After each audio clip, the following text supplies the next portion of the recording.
앞뒤 사람에게 인사합니다. 샬롬. 샬롬.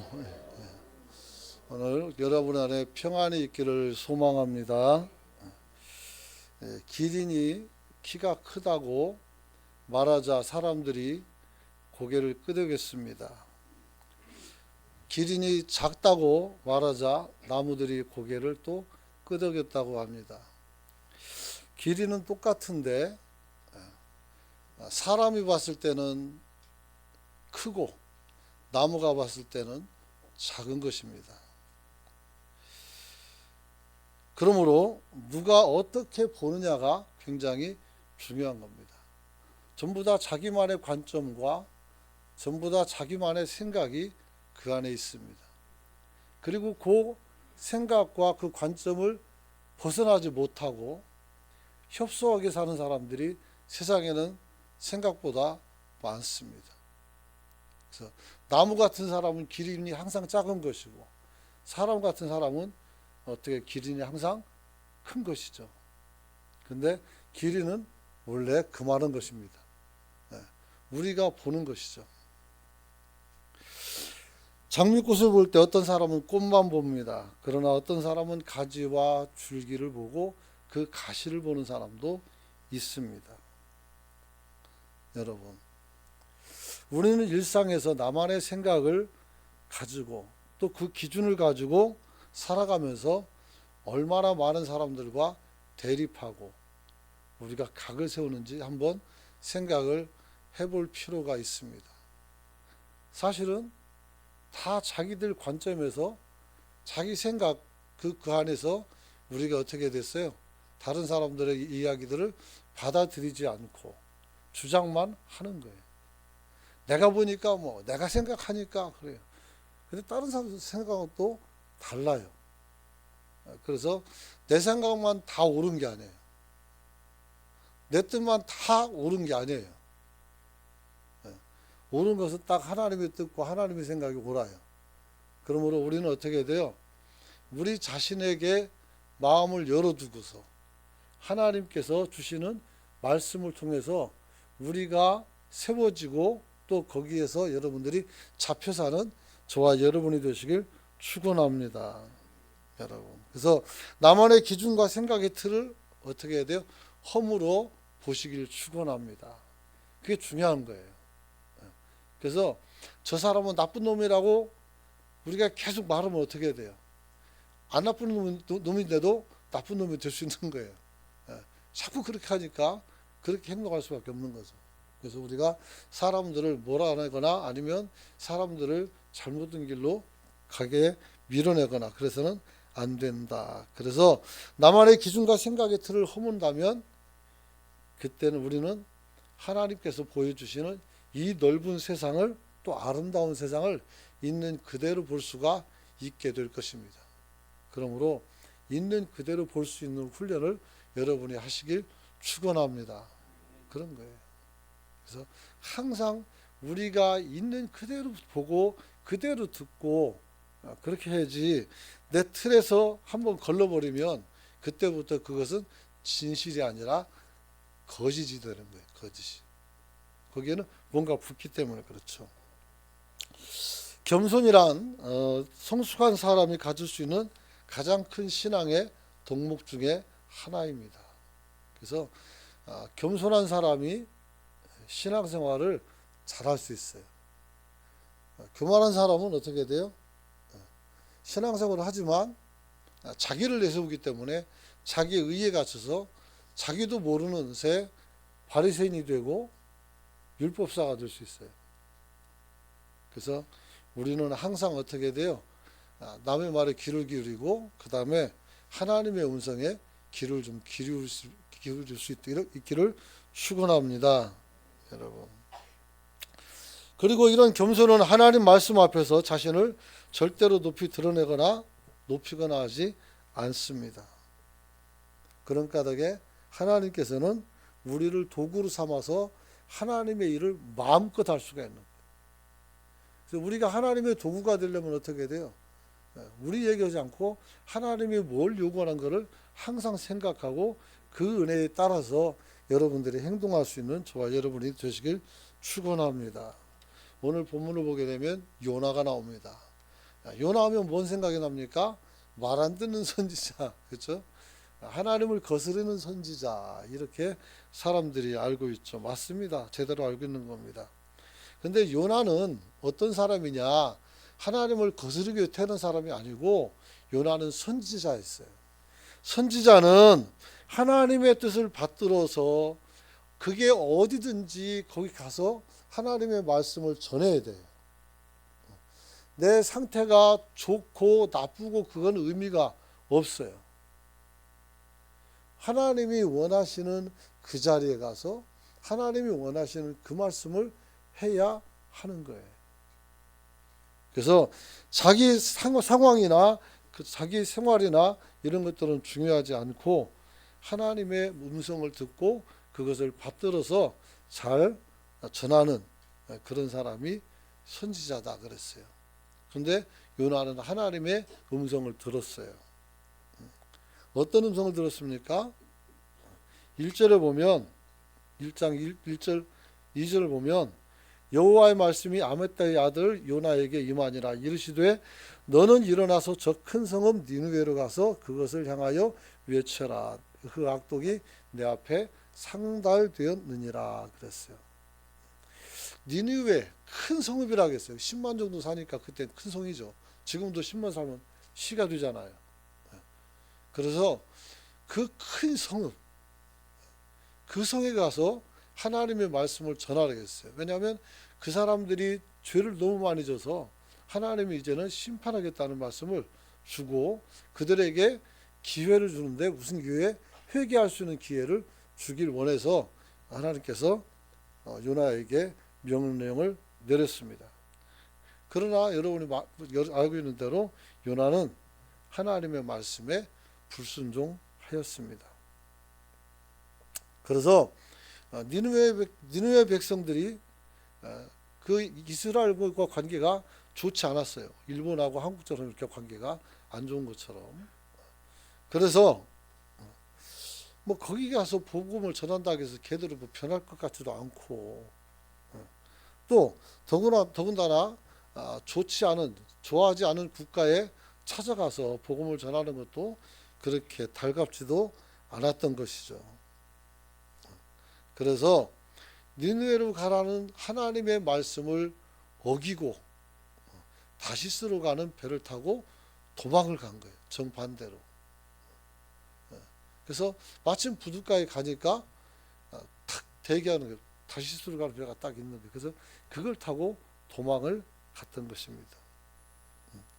그래서 3절에 보면 1장 3절 보면 이 요나의 마음이 참 잘 나타나 있어요. 같이 한번 읽어봅니다. 1장 3절 시작. 그러나 요나가 여호와의 얼굴을 피하려고 일어나 다시스로 도망하려 하여 욥바로 내려갔더니 마침 다시스로 가는 배를 만난지라. 여호와의 얼굴을 피하여 그들과 함께 다시스로 가려고 뱃삭을 주고 배에 올랐더라. 요나가 왜 다시스로 가는 배를 탔어요? 여호와의 얼굴을 피하려고. 여호와께서 나타나셔서 너는 니느웨로 가라 했는데 가기 싫으니까 하나님의 얼굴을 맞대기가 싫은 거예요. 우리가 하나님이 원하는 길을 간다면 하나님 앞에 기쁨으로 살 수 있고 기쁨으로 하나님을 만나지만 하나님이 원하지 않은 삶을 살거나 길을 갈 때는 우리는 어떻게다 하나님 얼굴을 보는 것이 두렵죠. 그래서 아담이 범죄했을 때 하나님께서 아담이 숨은 것을 보고 뭐라고 말합니까? 아담아 네가 어디 있느냐 이렇게 묻습니다. 아담아 네가 어디 있느냐. 몰라서 묻는 건 아니죠.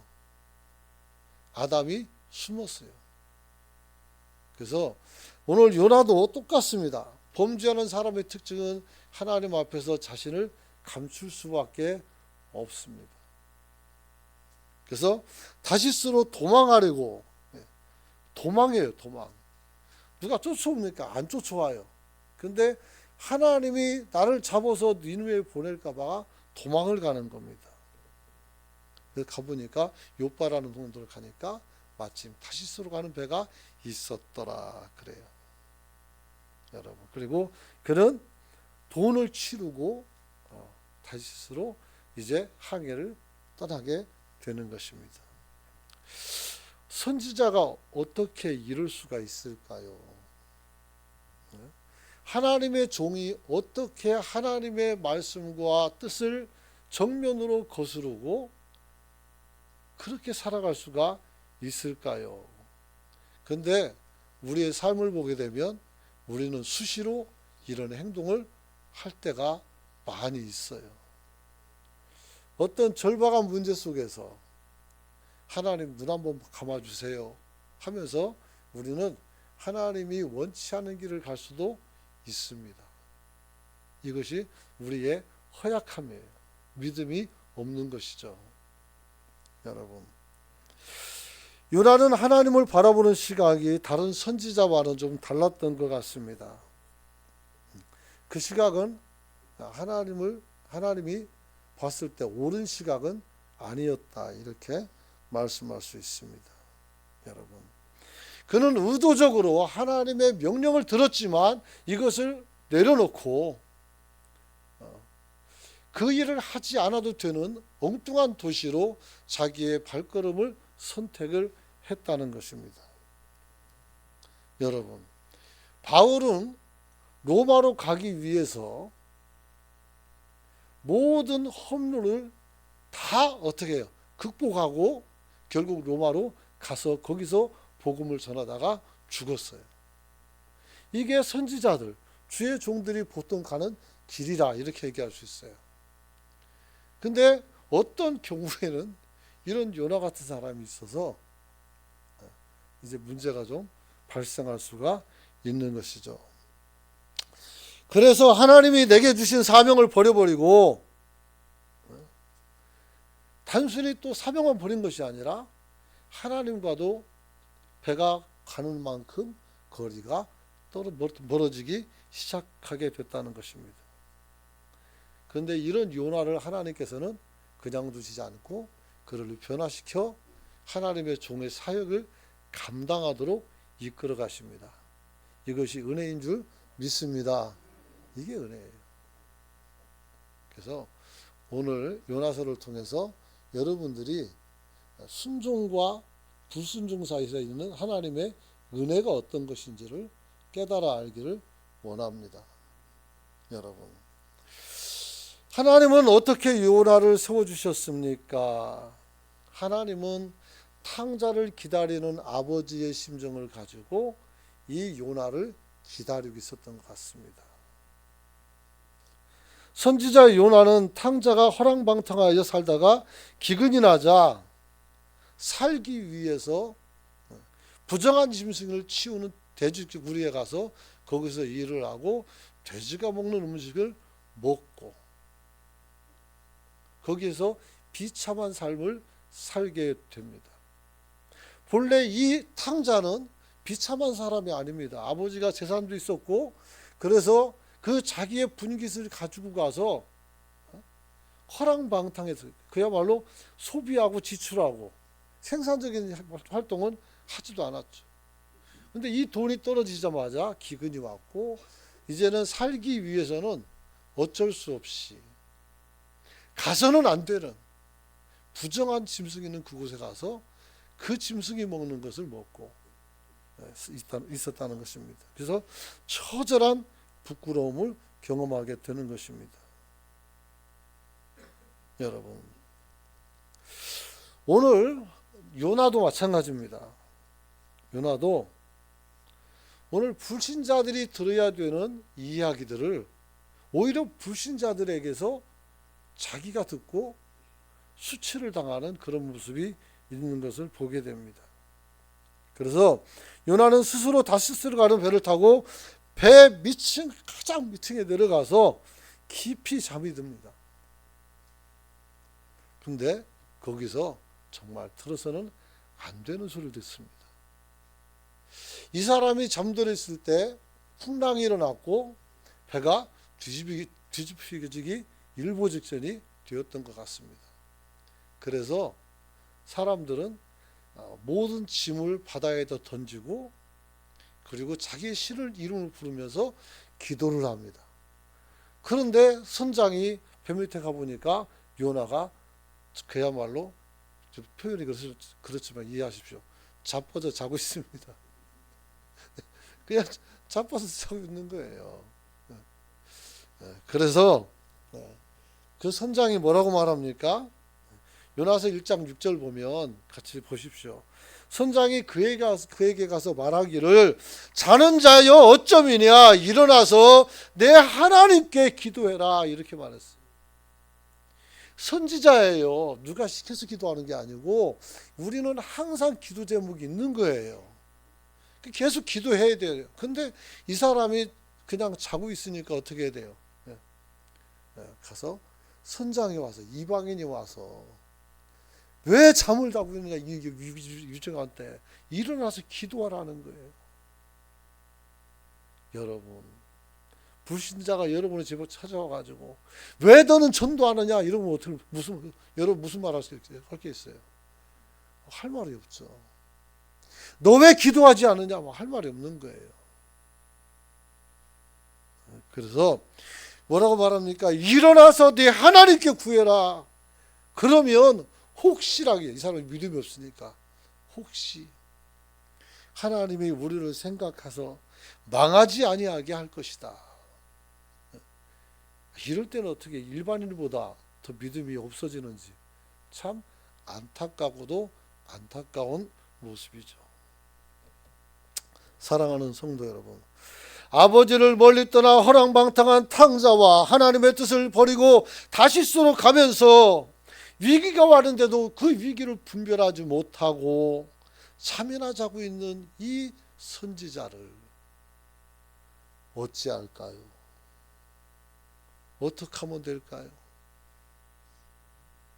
여러분, 사람들에게 하나님의 말씀을 드러내면서 거룩하고 하나님의 영광을 드러내야 될 그 사람이 오히려 사람들에게 수치를 당하고 있으니 어찌하면 될까요?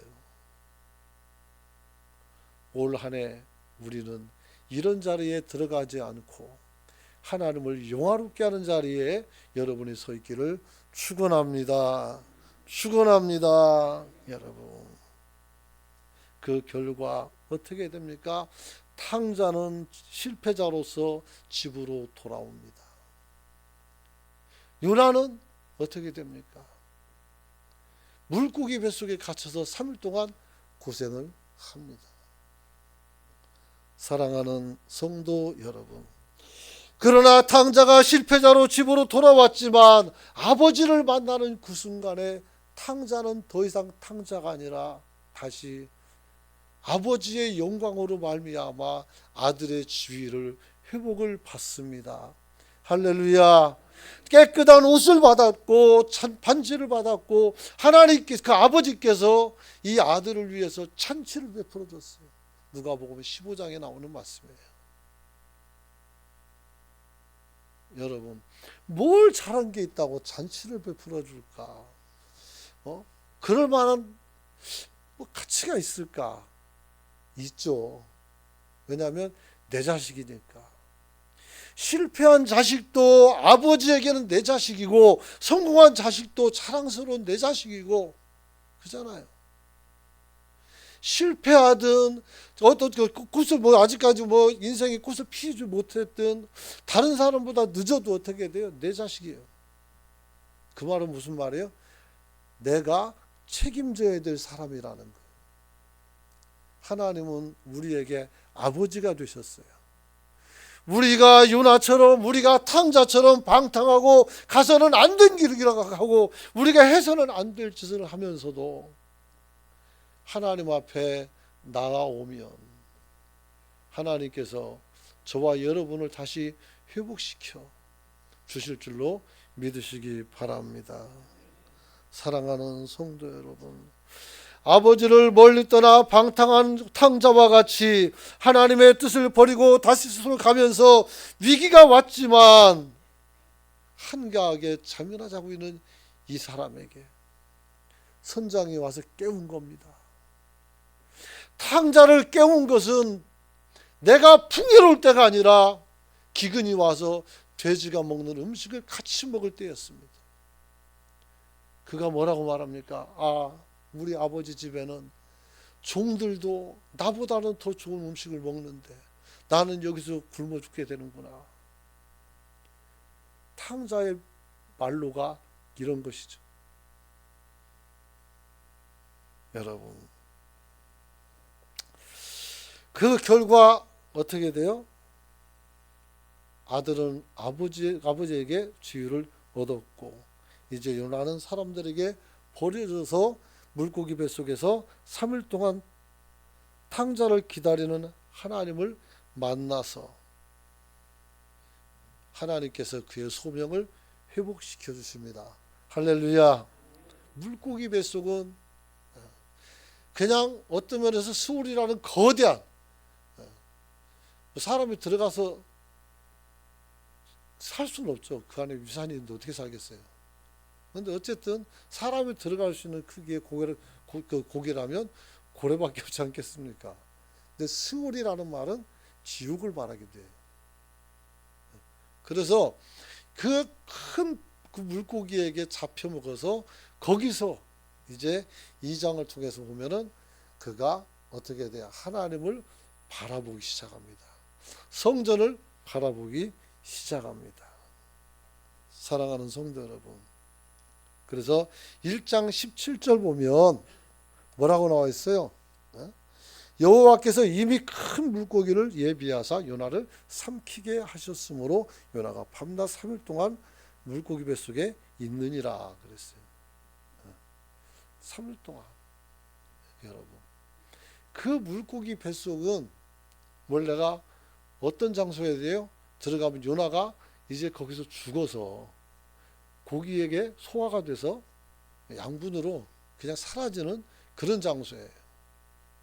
근데 하나님은 거기서 요나를 기다리고 있었어요. 여러분, 오늘 우리가 하나님 앞에서 때때로는 잘못 살 때가 많지만 하나님께서 그 죄악의 현장에서, 그 낙심의 현장에서 저와 여러분들을 기다리고 있음을 여러분이 기억하시길 축원합니다. 반드시 기억하고 있어야 돼요. 거기서 하나님의 이름을 부를 수 있는 저와 여러분이 되시길 축원합니다. 그러면 두 번째로 하나님께서 물고기 뱃속에서 요나를 어떻게 변화를 시켰을까 하는 것입니다. 여러분, 하나님께서는 요나를 3일 밤낮 물고기 뱃속에서 그 스스로에게 스스로 질문하고 스스로 깨닫게 하는데 온전한 신앙을 회복하고 거기에서 하나님을 고백합니다. 여러분, 그래서 3일 주야로 물고기 뱃속에서 요나는 소명을 완전히 회복을 하게 되는 것을 보게 됩니다. 그래서 어떻게 회복되느냐 보니까 첫 번째는 기도를 시작했어요. 그냥 잠자고 기도도 않고 위기 속에서 잠만 잤던 이 사람이 뱃속에 들어가서는 어떻게 해야 돼요? 하나님께 기도하는 겁니다. 그래서 2절 보니까 말씀 있죠. 이르되 내가 받는 고난으로 말미암아 여호와께 불러 아뢰었더니 주께서 내게 대답하셨고 내가 스울의 뱃속에서 부르짖었더니 주께서 내 음성을 들으셨다겠어요. 내가 하나님 앞에서 외쳤더니 하나님이 대답하셨고 내가 거기서 기도하니 하나님이 응답하시는 거예요. 그곳에서 물고기 뱃속에서 하나님은 항상 영화롭고 존귀한 분이기 때문에 가장 극중침을 쓰면서 가장 높은 곳에서 오늘 하나님이 계셔야 돼요. 그런데 우리가 죄짓고 그 지옥 같은 곳에 떨어지니까 하나님이 거기까지 찾아오게 됩니다. 여러분들이 거기서 하나님 만나지 말고 좋은 데서 만날 수 있도록 여러분이 물고기 뱃속에 들어가지 않기를 축복합니다. 쉽게 말하면 물고기 뱃속은 어디에? 죄 짓는 곳이란 말이에요. 죄 짓고서 우는 자리에 가지 말란 말이에요. 여러분, 요나가 물고기 뱃속에서 하나님께, 그의 하나님께 기도했다는 것입니다. 여러분, 우리도 하나님 앞에서 잘못할 때도 있고 또 한 해 살아가다 보면 의도치 않게 실수도 할 수 있어요. 그걸 통해서 나타나는 결말이야 어쩔 수 없지만, 우리가 거기서 낙심하고 떠나가느냐 아니면 우리가 거기서 다시 하나님을 만나느냐, 그것은 여러분의 믿음에 크게 달려있단 말이에요. 여러분, 또한 둘째로 요나가 그가 주의 목전에서 쫓겨났다 하더라도 다시 주의 성전을 바라보겠다고. 지금 내가 하나님 앞에서 이제 어떻게, 선지자는 하나님의 사용하기 때문에 하나님이 보호하신단 말이에요. 그런데 물고기 뱃속에 들어가니 난 여기서 죽은 거잖아. 이제는 어떻게 살 걸 생각해요. 죽어야죠. 그런데 내가 하나님을 떠나 있음에도 불구하고 내가 하나님께 기도했더니, 어떤 기도예요? 내가 성전을 바라보겠다고 기도했어요. 여러분, 그랬더니 하나님이 그를 놓아줬단 말이에요. 물고기 뱃속에서 튀어나오게 했어요. 여러분, 우리가 어떤 상황에서도, 우리가 어떤 자리에서도, 우리가 우리가 범죄했을지라도 우리는 거기서 하나님을 바라볼 수 있길 축원합니다. 여러분, 비록 내가 어떻게 돼요? 주의 목전에서 쫓겨났을지라도 하나님께서 요나를 치워버렸다는 얘기예요. 너 내 말 안 듣고 네가 네 뜻대로 했으니까 난 너를 버리겠다고 한 것이 어때요? 물고기 뱃속이란 말이에요.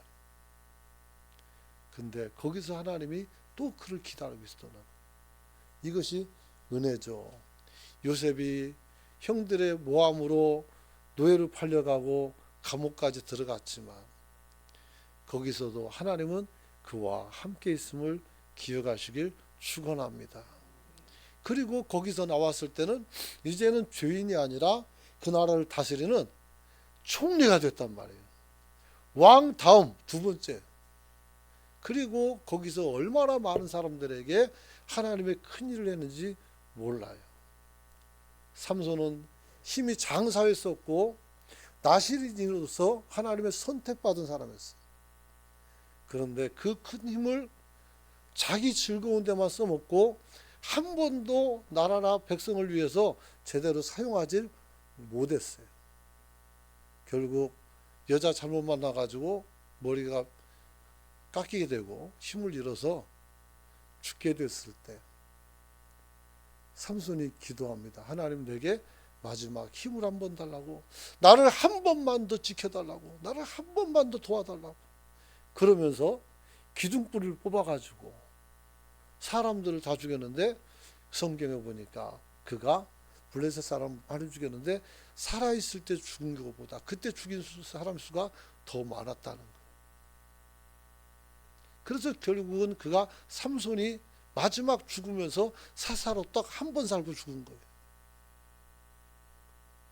여러분, 하나님이 선택하면 하나님이 여러분을 사용하는 줄 믿으시기 바랍니다. 여러분들이 혹여라도 나는 내게 사명이 없어 생각하지만, 아니요, 사명 없는 사람은 하나도 없습니다. 꼭 목회자가 되는 게 사명은 아니에요. 물론 그 사명이 제일 중요하고도 소중한 게 맞지만, 여러분들을 향한 하나님의 사명을 여러분이 올 한해 다 완수하시기를 축원합니다. 축원합니다. 여러분, 그리고 요나는 이런 고백을 합니다. 세 번째로, 자신이 소원한 것을 이제는 실행하겠다고 말씀합니다. 근데 예수 웃긴 사람이에요. 물고기 뱃속에서 뭘 하려고? 그잖아요. 거기서는 이제 녹아서 죽어야 되는 자리예요. 그런데 요나는 하나님을 알고 있었어요. 내가 어떤 자리에 있든지 하나님께서 나를 사용할 것이고, 내가 하나님께 다시 충성을 맹세하고 내가 바로 세워지면 하나님이 나를 이끌어 가실 거라는 것을 믿었어요. 여러분, 어떤 상황이라도 여러분이 하나님을 붙잡으면 하나님은 여러분을 놓지 않고 여러분을 사용하셔서 큰 은혜와 은총을, 하나님이 살아계심을 여러분에게 보여줄 줄 믿으시기 바랍니다. 2장 7절을 보니까 내 영혼이 내 속에서 피곤할 때에 내가 여호와를 생각하였더니 내 기도가 주께 이르렀으며 주의 성전에 미쳤나이다 그랬어요. 이게 무슨 말이에요? 내 기도가 하나님께 상달됐다는 거예요. 선지자니까 잘 알겠죠. 하나님이 내 기도를 듣고 있는 거, 그리고 하나님이 지금 일하시는 걸 알게 된 것이겠죠. 그래서 수요일의 뱃속에서 요나는 기도를 회복하고 하나님과 관계가 회복되고, 그리고 하나님의 주권과 섭리를 인정하게 되고, 그리고 믿음의 눈으로 바라보는 그것을 배우게 됐어요. 뼈저린 회개와 눈물도 덤으로 나왔죠. 여러분, 그리스도인이 된다는 것은 하나님의 아들됨과 또 종이라고 하는 양면성을 가지고 있어요. 우리는 하나님의 아들이기도 하지만 하나님의 종이에요. 그래서 우리는 하나님의 말씀을 거부할 거부권이 없어요. 우리는 하나님의 말씀을 거부할 수는 거부권이 없어요. 아멘이라고 두 번씩 말하는데 가만히 있으면 다시 우리는 거부권이 없습니다. 우리는 거부 못합니다. 거부할 수가 없어요. 여러분, 오늘 하나님께서 용서와 은혜를 얘기할 때 우리는 감사와 기쁨의 눈물을 흘릴 수가 있습니다. 그러나 막상 또 여기서 이 뱃속에서 나왔을 때는 요나는 마음이 그렇게 또 편하지는 않았습니다. 왜냐하면 내 생각이 바뀌지 않았거든요. 그러니까 니느웨 사람에게 가서 복음을 전하긴 전해요. 전하는데 어떻게 힘없이 전하는 거죠. 그러나 그럼에도 불구하고 니느웨가 변화가 일어나고 모든 왕들로부터 짐승까지 어린아이도 다 같이 금식하며 하나님께 영광을 돌리는 것을 보게 됩니다. 그러므로 사랑하는 성도 여러분, 세 번째로 본다면 하나님께서 물고기 뱃속에서 성전을 바라보는 요나에게 다시 한번 기회를 주심으로 그를 회복합니다. 그 기회는 일할 기회고, 그 일을 통해서 요나는 어떻게 돼요? 하나님께서 받은 자신의 소명을 그대로 이루어 주셔요. 얼마나 하나님이 디테일하게 역사하는지 조금만 좀 살펴보기 원합니다. 1장 1절과 2절 보면 여호와의 말씀이 요나에게 임했고, 그 다음에 니느웨 가서 그 복음을 전하라 이렇게 말합니다. 3장 1절로 2절도 똑같은 말씀입니다.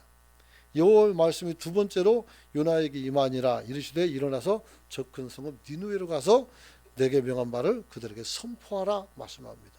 그래서 1장에서 하셨던 말씀을 다시 반복해서 3장에서 이 소명을 다시 줌으로써 요나를 버린 것이 아니라 요나를 사용하시는 하나님을 볼 수가 있는 것입니다. 그래서 우리가 조금 머리가 잘 돌아간다면 우리가 하나님 앞에 순종할 때 순종함으로써 시간을 허비하지 않는 저와 여러분이 되시길 축원합니다. 안 겪어도 되는 고난이나 환난을 우리가 겪을 필요는 없어요. 그래서 즉각적으로 순종하면 좋은데 꼭 안 그러고 내 말하고 네 말하고 그러다가 따지다가 시간 지나가고 그런 다음에 어떻게 돼요? 이제 힘이 다 빠졌을 때 그때 일하려면 더 힘이 드는 거예요. 그런 것이죠. 그래서 물고기를 통해서 요나를 육지에 토해졌을 때 그는 아무것도 먹지 못하고 탈진해 있었어요. 그런데 그럼에도 불구하고 그가 나가서 말씀 그대로 복음을 전했더니 사람들이 변하기 시작을 했습니다. 여러분, 그래서 하나님의 말씀이 있어요. 한번 따라서 합시다. 일어나 가서 외쳐라. 일어나 나가서 외치라고 한 거예요. 그래서 선포한 거죠. 선포. 그러는데 거기서 어떻게 돼요? 큰 은혜가 있어요. 요나에게는 뭐요? 복직이 된 거죠. 다시 그 직을 감당할 수 있게 되었고, 요나의 소리를 들은 사람들은 자기의 생명이 경각에 달렸음을 알고 왕이 조서를 내리기도 전에 자기들끼리 금식하며 기도하고 있는 거예요. 그래서 왕이 쳐다보고 뭔 일이요? 물어봤더니 얘기해 주니까 어떻게 돼요? 짐승과 사람, 어린아이까지 전부 다 금식을 해서 어떻게 하나님께 엎드렸어요. 그래서 하나님이 그들을 살려줬죠. 그러나 요나는 아까도 말했지만 자기 성정이 변한 것은 아니었어요. 그래서 자기가 얘기는 해놨지만 이 니느웨 성이 범죄를 했으니까 망할 것을 생각해서 산 꼭대기 높은 곳에서 쳐다보고 있는 거예요. 언제 망하나. 참 희한한 사람이죠. 근데 망하긴 뭘 망해요. 그래서 하나님께서 그 뜨거움을 가리기 위해서 박노쿨을 줬다가 그걸 또 걷어가기도 해가지고 어떻게 돼요? 하나님이 이들을 얼마나 사랑하는지 그것을 알려줬죠. 요나에게 없는 것이 하나 있다면 하나님은 자기들만 사랑하는 줄 알았던 것 같아요. 하나님은 모든 사람을 다 사랑하는 줄 믿으시기 바랍니다. 그런 거예요. 자, 그래서 결국은 어떻게 돼요? 오늘 그들이 큰 은혜를 누리고 하나님 앞에 서게 됐다 이렇게 말할 수 있어요. 말씀 마칩니다. 여호와의 낯을 피하고 그렇게 일어났던 요나는 파선의 벼랑 끝에서 수장되었고 그리고 거기에서 물고기에 잡혀서 먹힘으로써 인생이 끝났습니다. 사실은. 근데 그 속에서라도 하나님을 바라보고 내가 비록 하나님께 쫓겨났더라도 내가 성전을 바라보는 믿음을 가졌을 때 하나님께서는 그 지옥 같은 곳에서도 그를 끄집어내서 사용하셨습니다. 여러분이 지난해 질병 때문에 고생하고 지금도 질병으로 인해서 정말 그 지옥 같은 아픔을 견뎌내고 있는 영혼들 있어요. 하나님께 기도하시길 바랍니다. 하나님 나를 써달라고 기도하시기 바랍니다. 이 세상에서 병 고쳐서 쓰임받은 사람이 얼마나 많은지 모릅니다. 조영규 목사님도 그렇고 많은 분들이 그런 경험을 가지고 있어요. 그러므로 여러분들이 기도할 수 있기를 축원합니다. 우리 인생의 끝은 여기가 아닙니다. 하나님이 우리를 인도하시고 하나님이 우리를 사용하셔서 우리가 하나님의 거룩한 역사에 동참할 수 있는 저와 여러분이 되시길 축원합니다. 여러분, 말씀대로 일어난 요나는 능력의 선지가 되었습니다. 그가 사람들에게 그렇게 간절하게 전하지 않을지라도 그 사람들이 필요하니까 그 말씀을 빨아다니는 거예요. 지금처럼 한국이 어지럽고 어지러울 때에 우리가 주님 앞에 복음을 전할 수 있기를 축원합니다.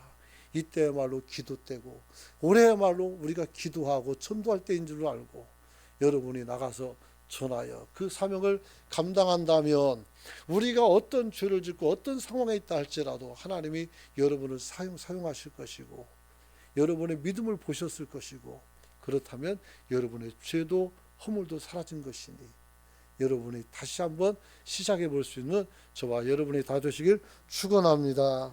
그래서 어설픈 전도가 니느웨를 변화시킨 것처럼 우리의 어설픈 신앙이지만 또 믿음이지만 우리가 하나님 앞에서 이 부산을 변화시키는 역사를 있게 해달라고 우리가 주 외치고 한번 크게 기도하시길 소망합니다. 주 외치고 기도합니다.